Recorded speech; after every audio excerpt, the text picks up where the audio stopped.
ये जो देश भारत है, ये कोई 1947 से ये देश पैदा नहीं हुआ।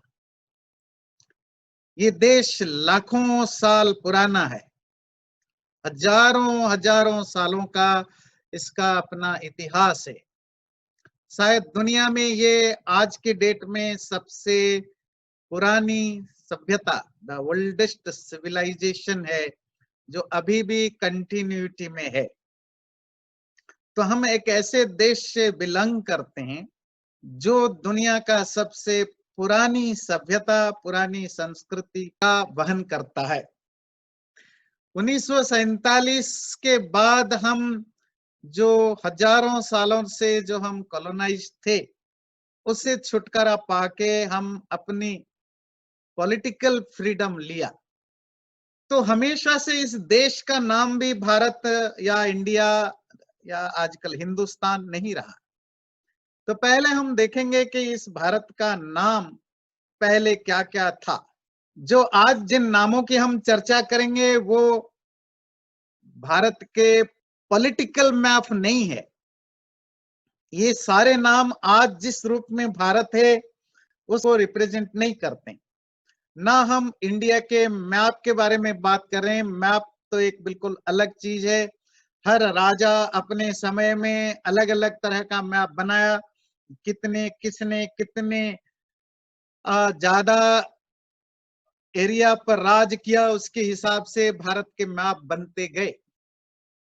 कभी कभी किसी किसी राजा के जमाने में सेंट्रल एशिया से लेकर नीचे थाईलैंड, लाओस से तक भी भारत रहा पॉलिटिकल मैप की दृष्टि से। श्रीलंका उस तरफ, म्यांमार, लाओस से थाईलैंड, कंबोडिया, वियतनाम तक भी भारत एक था। और कभी सिकड़ते हुए छोटे छोटे राज्यों में भी बंटा। तो हम जब जिन भारत के अलग अलग नामों की चर्चा करेंगे वो रिलीजियस पॉइंट ऑफ व्यू से, हमारे रिलीजियस स्क्रिप्चर में जो प्लेस की इंपोर्टेंस बताया गया रिलीजियसली और उसका एक नाम दिया, उन चीजों को मैं डिस्कस करूंगा, न कि पॉलिटिकली जो इंडिया का मैप बदलता रहा उसके नाम भी बदलते रहे। तो पहला नाम जो हम चर्चा करेंगे उसका नाम था ब्रह्मावर्त, जो दृशतवती और सरस्वती नदी के बीच में पड़ता है। जैसे मनुस्मृति की भाषा में सरस्वती दृशतवत्योर देवनद्योर यदंतरम तम देव निर्मितम देशम ब्रह्मावर्तम प्रचक्षते। सरस्वती नदी जो आज लुप्त हो गई है,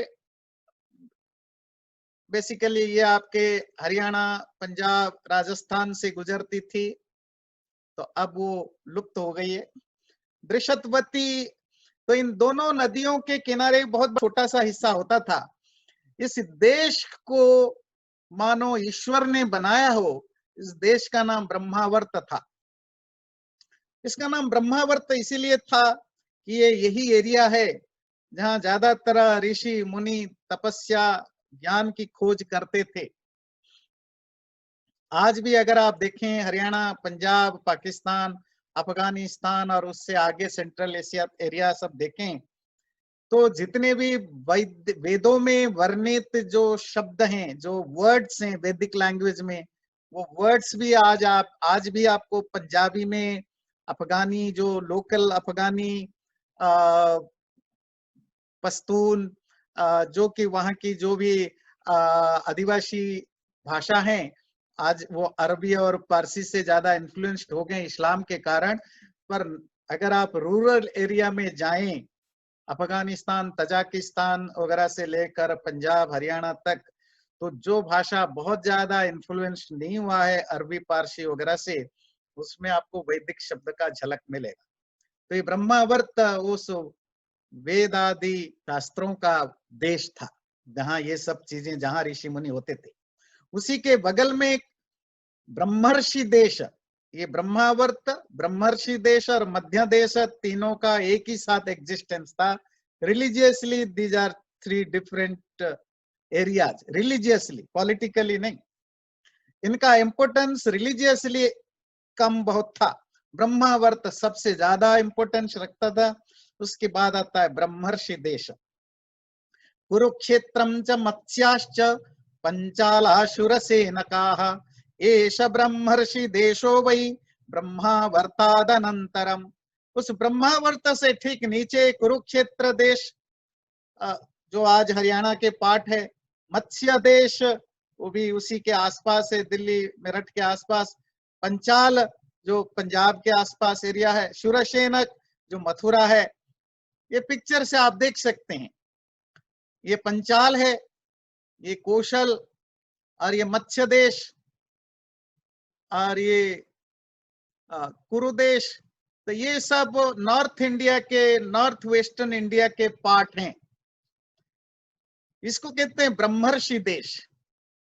और ब्रह्मर्षि देश के ठीक नीचे हिमवत विंध्योर मध्यम यत् प्राग विनशनादपि प्रत्यगेव प्रयागाच्च मध्य देश प्रकीर्तित। तो सबसे ऊपर ब्रह्मावर्त, थोड़ा उसके नीचे आए तो ब्रह्मर्षि देश, जो आज के दिल्ली मथुरा तक कवर करता है, मथुरा मेरठ वगैरह तक। और उसके बाद विंध्य पर्वत तक, विंध्य पर्वत जो ये जो आप लाइन देख रहे हैं, विंध्य पर्वत, यहाँ तक मध्य देश कहलाता था। ये तीनों देशों का एग्जिस्टेंस रिलीजियसली अलग अलग था। ब्रह्मावर्त सबसे पूजनीय था, वहां ऋषि मुनि ज्ञानी लोग मिलते थे, उसी हिसाब से कम होता होता मध्य देश तक आया। इसका अर्थ ये नहीं कि बाकी क्षेत्र में लोग नहीं रहते थे या राजा नहीं होते थे, पर रिलीजियसली इसका इंपॉर्टेंस सबसे ज्यादा होता था। तो तीन देशों का नाम आपने जाना, ब्रह्मावर्त, ब्रह्मर्षि और मध्य देश।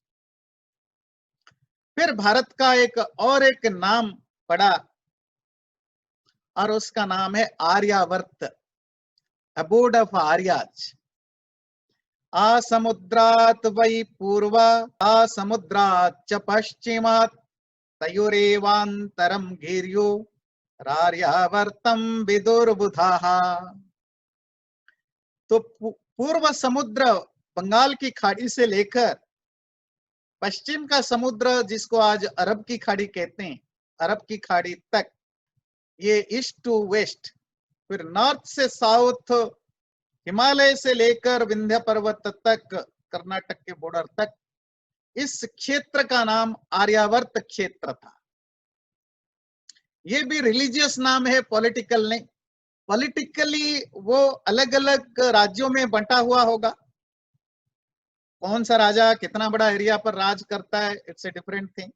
जैसे आज भी पॉलिटिकली हमारा एक मैप है, पर कल्चरली अभी भी हम नेपाल, भूटान और अफगानिस्तान, पाकिस्तान, बांग्लादेश, श्रीलंका में वो इंडियन माइंडसेट आपको मिलेगा।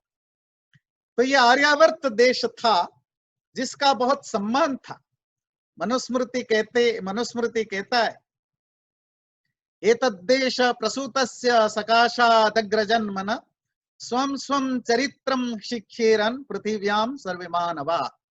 ये वही आर्यावर्त है जहां सारे संसार से लोग ज्ञान पाने के लिए आते थे, सीखने के लिए आते थे, चरित्र सीखने के लिए, ज्ञान सीखने के लिए इसी क्षेत्र को आते थे। कभी ये जगत गुरु था ये आर्यावर्त। इस आर्यावर्त की जो आपने मनुस्मृति या हमारे धर्मशास्त्रों में जो नक्शा बताया,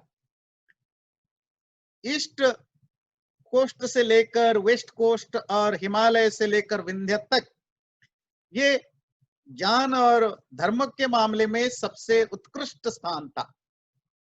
उसके नीचे जो बाकी राज्य थे, देश थे, या बाहर से लोग यहाँ सीखने के लिए आते थे। तो ये भारत का दूसरा नाम है आर्यावर्त। भारत का जो तीसरा नाम, जो आज का जो भारत है, वो दो तरह का भारत है।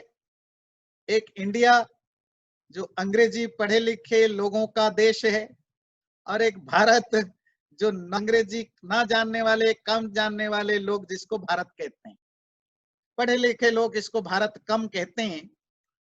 पढ़े लिखे मतलब अंग्रेजी पढ़े लिखे लोग इसको भारत कम कहते हैं, इंडिया ज्यादा कहते हैं। तो हम उस भारत के बारे में भी जानेंगे, ये भारत का नाम कैसे पड़ा।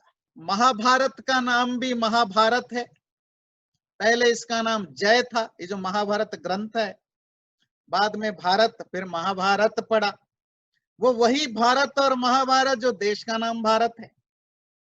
तो महाभारत में इसकी रेफरेंस आता है दुष्यंत और शकुंतला के। दुष्यंत जो बहुत बड़े राजा थे, उनकी जो प्रेम से विवाह की गई पत्नी शकुंतला, उन दोनों से जो बच्चा पैदा हुआ भरत, वो आगे जाकर के चक्रवर्ती बना। चक्रवर्ती अर्थात बहुत सारे, एक तरह के आज की भाषा में कहें, एक पूरे कॉन्टिनेंट का जो राजा बन जाता है, जिसके नीचे सैकड़ों हजारों दूसरे देश उसके सबऑर्डिनेट बन जाते हैं।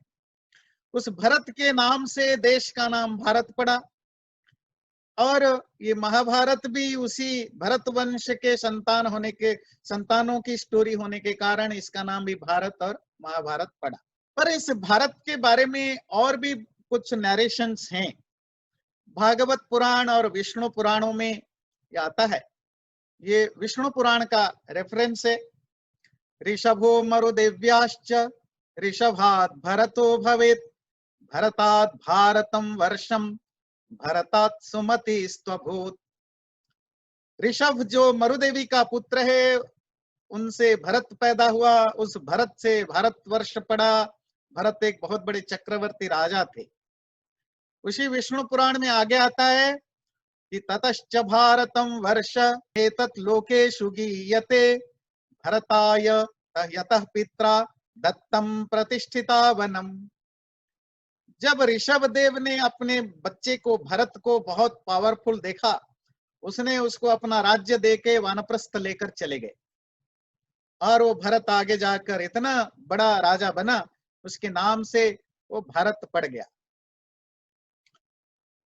विष्णु पुराण में इसका जो मैप का जो नक्शा आता है, भारत जिस देश का नाम है वो है उत्तरम यत् समुद्रस्य हिमाद्रेश्चैव दक्षिणम, वर्षम तद भारतम नाम भारतीयत्र संततिः।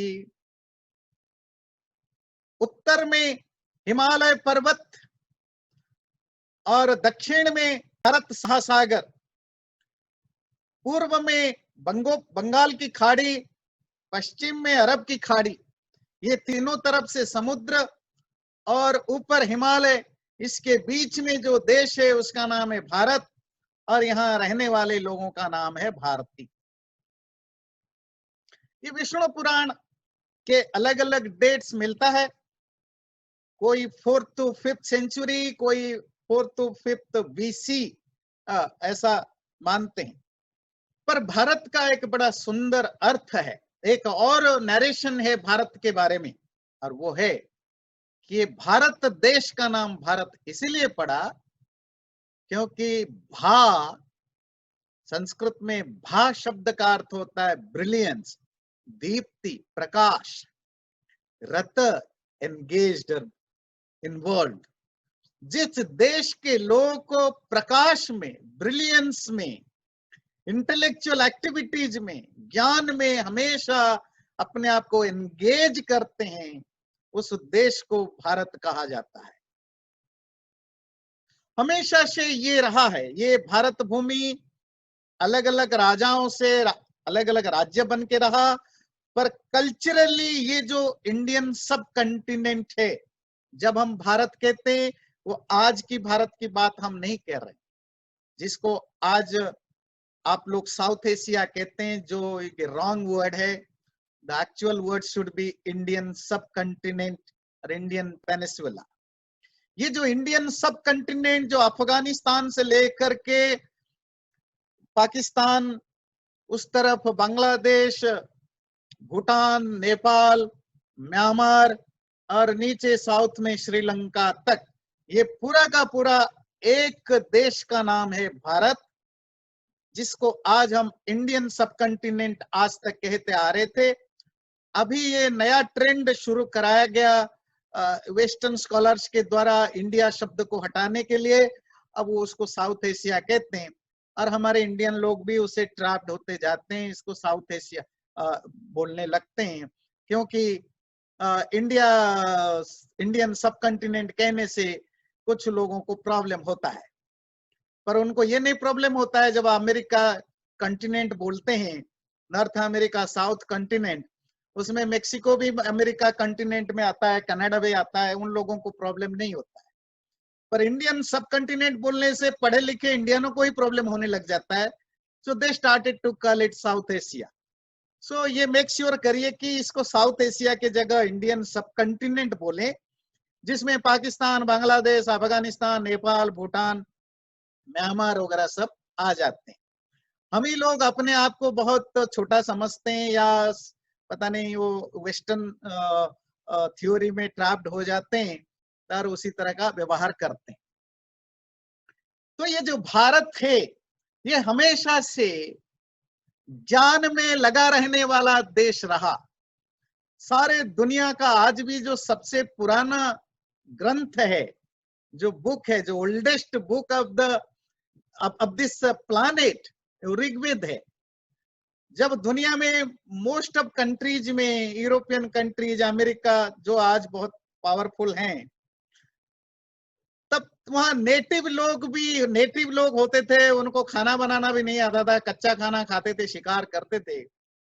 तब भारत में वेद, उपनिषद, दर्शन शास्त्रों की डिबेट और चर्चा हुआ करता था।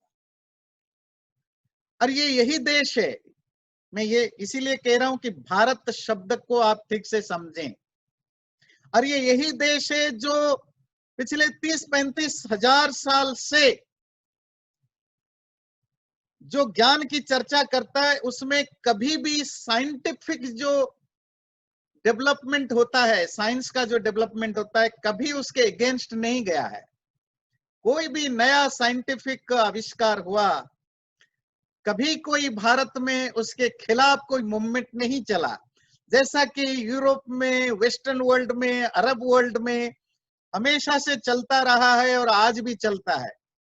इवन आज भी आप अमेरिका में देखेंगे, जो ग्लोबल वार्मिंग और क्लाइमेट चेंज है, उसको चर्च वाले नहीं मानते हैं, और चर्च के सपोर्ट में जो पॉलिटिकल पार्टीज हैं, रिपब्लिकन पार्टी वगैरह, वो उसको नहीं मानते हैं। पर भारत में हमेशा से साइंस और स्पिरिचुअलिटी, साइंस और रिलीजन दो अलग अलग चीजों के रूप में कभी नहीं देखा गया। उल्टा ये दोनों एक दूसरे को कंप्लीमेंट करते हुए दिखते हैं। भारत का साइंस हमेशा स्पिरिचुअलिटी के बेस पर बना, और भारत की स्पिरिचुअलिटी हमेशा साइंटिफिक सोच के साथ बना। जब से भारत में सुपरस्टिशन बढ़ने लगा, भारत के लोग ब्लाइंड बिलीवर बनने लगे, अपने गुरुओं का, अपने पूजा पाठ की पद्धतियों का, ज्ञान को ढूंढने का छोड़ करके गुरुओं के चेले बनने लगे, तब से हमारा वो साइंटिफिक टेम्परामेंट खत्म हो गया। पर अगर आप प्राचीन वैदिक और वेद के बाद के ट्रेडिशन को देखें, उस स्पिरिचुअलिटी में भी आपको वो साइंटिफिक एटीट्यूड दिखता था, और जिसका रिजल्ट है कि हमारे यहाँ जो आगे जाकर मैं अभी चर्चा करूंगा कि भारत का वर्ल्ड को क्या कंट्रीब्यूशन है, साइंटिफिक कंट्रीब्यूशन, वो सारे कंट्रीब्यूशन 3000-4000 साल पहले है, अभी कुछ नहीं है, बहुत कम है। वो अलजेब्रा हो, ट्रिगोनोमेट्री हो, ज्योमेट्री हो, एस्ट्रोनॉमी, जिस भी फील्ड में भारत का कंट्रीब्यूशन है, वो सब स्पिरिचुअलिटी के लिए ही यूज होता था। मतलब हमारी स्पिरिचुअलिटी या जो धार्मिक व्यवस्था है, वो साइंटिफिक सोच के बेस पर होता था। तो ये एक ऐसा देश रहा जहां साइंस, टेक्नोलॉजी, रिलीजन, स्पिरिचुअलिटी वो एक दूसरे को कोऑप करते थे। किसी दूसरे कल्चर में आपको, पुराने कल्चर में, इवन आज भी ये नहीं मिलेगा। हमेशा रिलीजन और साइंस फाइट करते हैं। दुनिया के हर साइंटिस्ट नॉन रिलीजियस हो जाते हैं, और रिलीजियस लोग साइंस को क्रिटिसाइज करते हैं। पर आपको भारत में ऐसा कोई शास्त्र मिलेगा नहीं, कोई लिटरेचर या कोई धर्माचार्य जो पढ़ा लिखा धर्माचार्य हो, ज्ञानी, शास्त्रों को जानने वाला, वो कभी साइंस का अपोज नहीं करता या साइंस की किसी भी थ्योरी को कभी अपोज नहीं करता। ये है भारत, भा ब्रिलियंस, नॉलेज, रत इन्वॉल्व होने वाला देश। ये हमारे डीएनए में रहा है, जो पिछले कुछ सालों से हट गया, क्योंकि हम भी उन्हीं के ट्रैप में आए। पिछले 1000-1200 साल से गुलाम रहे, तो वो गुलामी की मानसिकता में रिलीजियसली भी हमने बहुत कुछ उनसे सीखा। ये है भारत का नाम के पीछे जो फिलॉसफी है। इस देश के और भी कुछ नाम है, इंटरेस्टिंग है, आपको अच्छा लगेगा। वो है, इस देश को हम आज इंडिया कहते हैं, एक नाम हिंदुस्तान है। हम जानने की कोशिश करेंगे ये हिंदुस्तान, हिंदू रिलीजन का नाम हिंदू पड़ गया, हिंदी भाषा का नाम पड़ गया, और इंडिया, इन चारों में एक कनेक्शन है। ये चारों एक दूसरे, एक्चुअली ये चारों एक ही हैं, उनके बारे में भी थोड़ा जानेंगे। ये आप देख रहे हैं एक इंडिया के मैप में, एक वैसे ही लूज मैप में ये नदी है जो पाकिस्तान और भारत के बीच में जाता है। कुछ हिस्सा पाकिस्तान में है, कुछ हिस्सा भारत में भी है। इसको हम इंडियन सब कॉन्टिनेंट के लोग, मतलब भारत, पाकिस्तान आदि के लोग, इसको सिंधु कहते हैं, और वेस्टर्न लोग इसको इंडस कहते हैं। ये जो सिंधु नदी है, ये जो आपने मैप देखा, ये सिंधु नदी से भारत के बहुत सारे नाम पैदा हुए। पहला नाम आया हिंद या हिंदू, जो सेंट्रल एशिया से या वेस्टर्न एशिया से, स्पेशली ईरान, इराक वगैरह से जो लोग आए, अब तो हिमालय, बहुत बड़ा हिमालय है, तो इसको क्रॉस करने के लिए देखा, ये जो बीच में सिंधु नदी है, वो सिंधु नदी के उस पार एक बहुत बड़ी सिविलाइजेशन है, वहां के बहुत बड़ी आबादी, मतलब हैबिटेट है, जहां बहुत लोग रहते हैं, उनके अपना कल्चर है, रिलीजन है, फेथ है, रीच है। तो उसको उन्होंने सिंधु से रिलेटेड होने के कारण, क्योंकि पर्शियन और ईरानियन भाषा में सा को, जो पर्शियन प्राचीन भाषा है, सा को ह हो जाता है, भारत में भी होता है। अब अगर आप नॉर्थ ईस्ट में जाएं, जैसे असम है, तो असम में भी सा को हा कहते हैं और चा को शा कहते हैं। जैसे असम को अहोम कहते हैं, चाय को शाय कहते हैं, चा को शा कहते हैं, तो हा होता है। इसी तरह सिंधु को वो हिंदू कहने लगे। तो हिंदू नदी के आसपास रहने वाले जो लोग हैं, वो है हिंदू। हिंदू रिलीजियन का नाम नहीं था।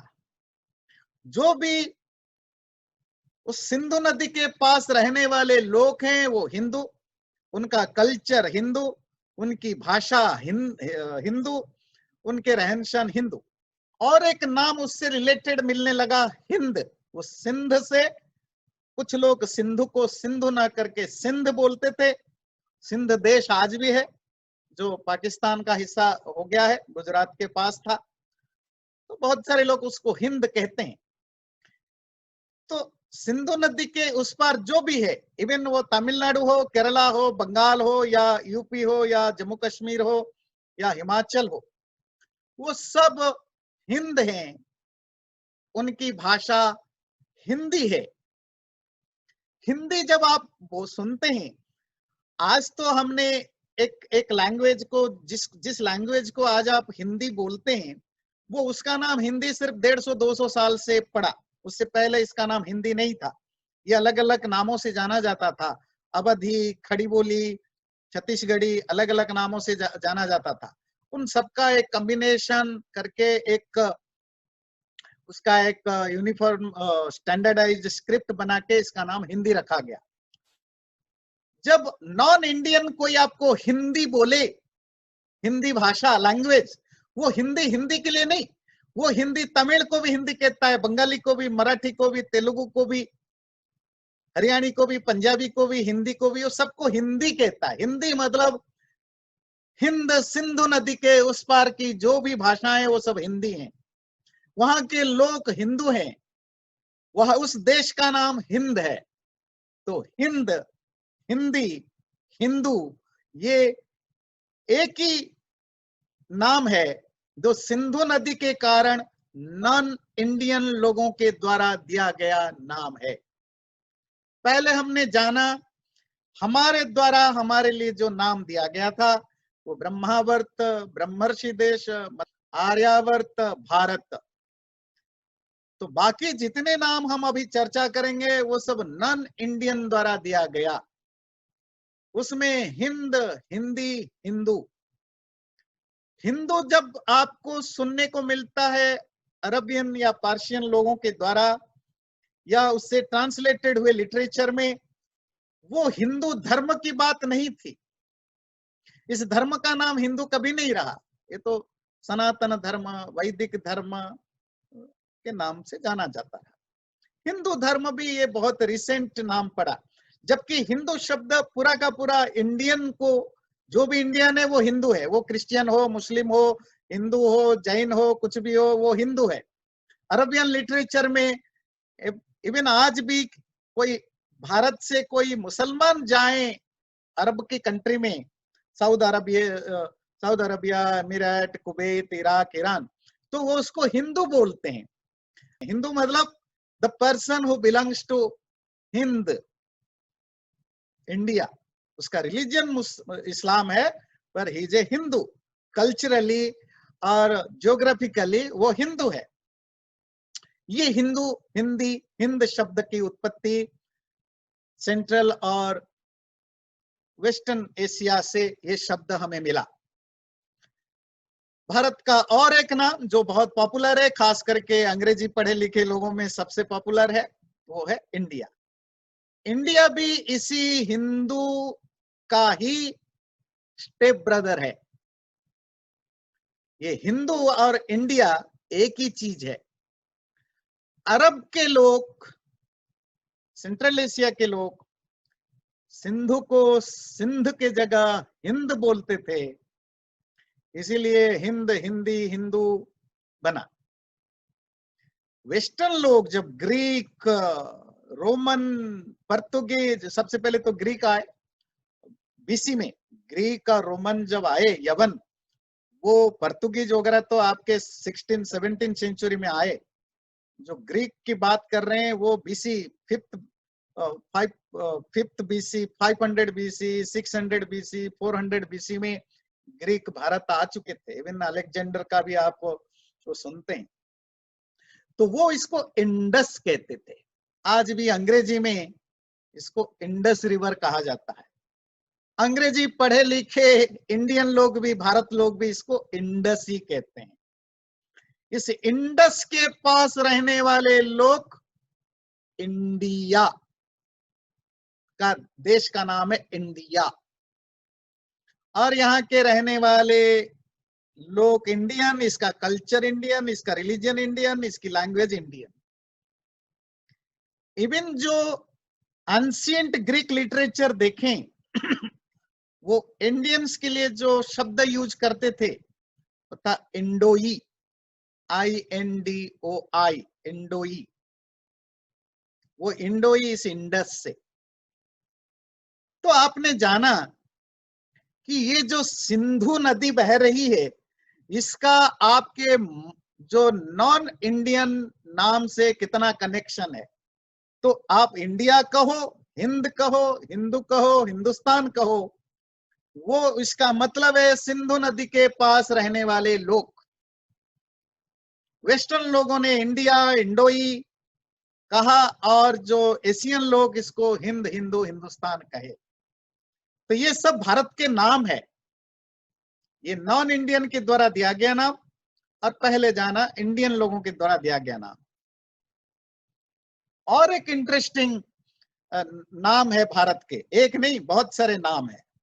वो है जो चाइनीज और जापानीज, ध्यान रखिए चाइनीज और जापानीज एक ही फैमिली को बिलोंग करते हैं। उनका जो हेरिटेज वो एक ही है, लैंग्वेज फैमिली भी एक ही है। तो चाइनीज नाम है थियांशु, थियांहू, और जो जापानीज वर्ड है वो है थेंजिकू। ये जो दोनों शब्द आपने जाना, तिहांजू एंड तेंजुकू, ये भी इसी सिंधु नदी का ही बिगड़ा हुआ रूप है। सिंधु को वो थियांजू कहते थे और सी को थियांहू, और बिगड़ते बिगड़ते तेंजिकू बनने लगा।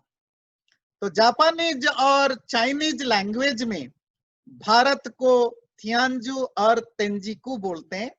मैं शायद ठीक रूप से चाइनीज और जापानीज प्रोनाउंस नहीं कर पाता हूं, पर उसका वर्ड आप देख लीजिए, ये है उसका वर्ड थियांजू एंड थियांजू, तेंजुकू। इवन आज भी जो चाइनीज इंडिया के लिए या भारत के लिए जो चाइनीज वर्ड है, मतलब आप चाइना जाएंगे, वो आपस में जो बात करते हैं भारत के बारे में, वो भारत को अपनी भाषा में बोलते हैं यिंडू, YNDU अंग्रेजी में होगा, वो चाइनीज भाषा में जो भी होगा। वो हिंदू क्या है? यही हिंदू, सिंधु। तो इस सिंधु नदी का भारत के फॉरेन लोगों के द्वारा नाम दिया जाने में बड़ा इम्पैक्ट रहा। खाली इतना नहीं, इसका और भी सिंधु नदी से जुड़े हुए और एक इंटरेस्टिंग नाम है भारत का, और वो है होडू। ये होडू भी उसी सिंधु से बना हुआ शब्द है। ये होडू जो भारत का नाम है, ये हमें हिब्रू भाषा में मिलता है। हिब्रू भाषा आप जानते हैं इजराइल की सबसे प्राचीन भाषा है, जो बीच में ऑलमोस्ट लुप्त हो गई थी, पर ज्यूस इजराइल लोगों का जो नेशनलिज्म है, उसको कारण उन्होंने इसको पिछले 50-60 साल से दोबारा रिवाइव किया। तो वो जो हिब्रू, जो बिब्लिकल हिब्रू, जिसमें उनका ओल्ड टेस्टामेंट वगैरह, बाइबल वगैरह लिखा गया था, उसमें भारत को होडू कहा जाता है। और उनका एक बुक है, book of Esther, part of Jewish Tanakh and Christian Old Testament में होडू शब्द मिलता है। उसमें ये डिस्क्राइब होता है इन इस्थर 1:1 एंड 8:9 में डिस्क्राइब होता है कि अहासुरेसस, वो राजा के रूप में डिस्क्राइब किया जाता था, जो 127 प्रोविंसेस पर राज करते थे। और वो कहां से कहां तक? होडू से लेकर इथियोपिया तक। और वो होडू एक्चुअली आज की जो इंडिया है उसके लिए कहा जाता है।